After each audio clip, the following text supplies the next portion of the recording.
Hi friends, దీనిని జమ్ము మొక్క అని పిలుస్తారు. జమ్ము ఇది చెరువుల్లో, కాలువలు, తర్వాత వాగులు, వంకలలో విపరీతంగా పెరుగుతుందన్నమాట. ఇది బాగా 10 అడుగుల ఎత్తు వరకు పెరుగుతుంది.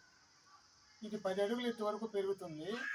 ఈ పల్లెటూళ్ళలో ఇళ్లకు సీలింగు రేకులకు బదులు ఈ జమ్ము కోసి ఎండబెట్టి కట్టలు కట్టి ఇంటి మీద నైస్గా చుట్టూ కప్పుతారు. వర్షం పడకుండా దాదాపు 20-30 సంవత్సరాలు పనిచేస్తుంది. ఇది ఇంటికి అంత అద్భుతంగా చల్లగా ఉంటుంది. వర్షానికి ఎటువంటి తుఫాన్లు కూడా ఏమీ కాదు. పోతే దీనికి పైన ఒక పూతలాగా వస్తుందన్నమాట. ఇది ఇది పూతలాగా మొగ్గ అన్నమాట. ఇది వస్తుంది. దీనిని పల్లెటూళ్ళలో రైతులు ఇదివరకు ఎడ్ల బండ్లు ఉండేవి, పెద్ద పెద్ద చక్రాలు ఉండే ఎడ్ల బండ్లు ఇప్పటికి కూడా పల్లెల్లో ఉన్నాయి. వాటికి ఇరుసు అరిగిపోకుండా ఉండేదానికి కందెనాన్ని పెడతారు కదా, ఆ కందెనం తయారు చేస్తారు దీంతో. అది ఎలాగంటే ఇది ఒలుస్తారు, ఈ విధంగా ఒలుస్తారు. దీన్ని ఈ విధంగా ఒలిచినప్పుడు ఇంత బూజు బూజుగా వస్తుంది, పొట్టుగా బూజుగా వస్తుంది. దీన్నంతా అంతటి గిన్నెలో వేసి దానిలో ఆముదము తెలుసు కదా, ఆముదము ఈ పొట్టులో కలిపి బాగా రంగరించి కలియబెట్టి. రంగరించి అంటే కాగబెట్టాలా? లేదు, ఏం లేదు, పొడిని ఆముదంలో కలపాలి. ఆముదం వేసి కలిపి బాగా కలిపితే ఇది బాగా జిగురుగా మెత్తగా తయారవుతుంది. జిగురులాగా వస్తుంది అన్నమాట. దీనినే కందెన అని పిలుస్తారు. ఈ కందెనను రైతులు ఆ ఎద్దల బండి చక్రాలకు ఇరుసు మధ్యలో బాగా వేలుతో కానీ పుల్ల తీసుకొని కానీ బాగా పట్టిస్తారు. ఈ సైడ్ పట్టించేసినప్పుడు ఆ ఇరుసు అరిగిపోదు, విరిగిపోదు, శబ్దం రాదు, మెత్తగా దొల్లుకుంటూ పోతుంది. అండి దీని ఈ కంకి యొక్క చరిత్ర.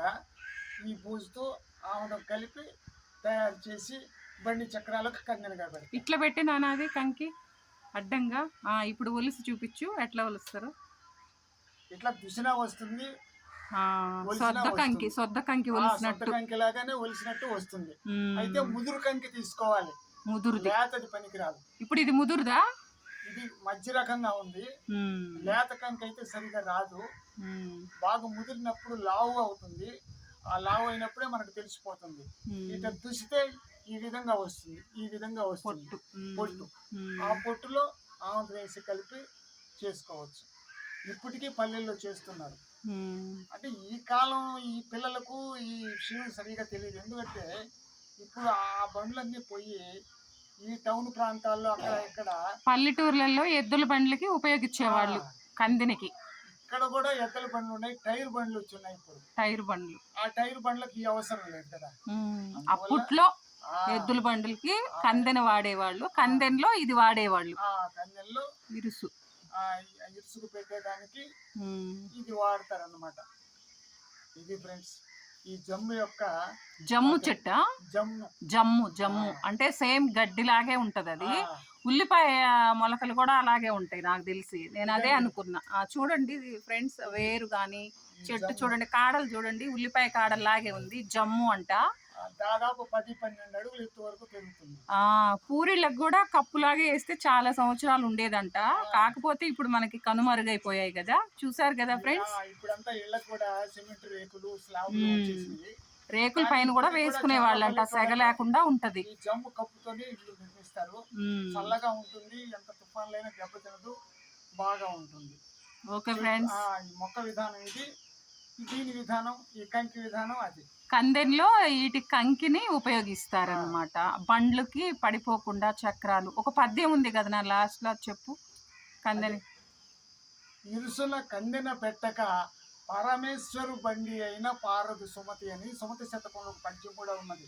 భావం చెప్పు ఒకసారి.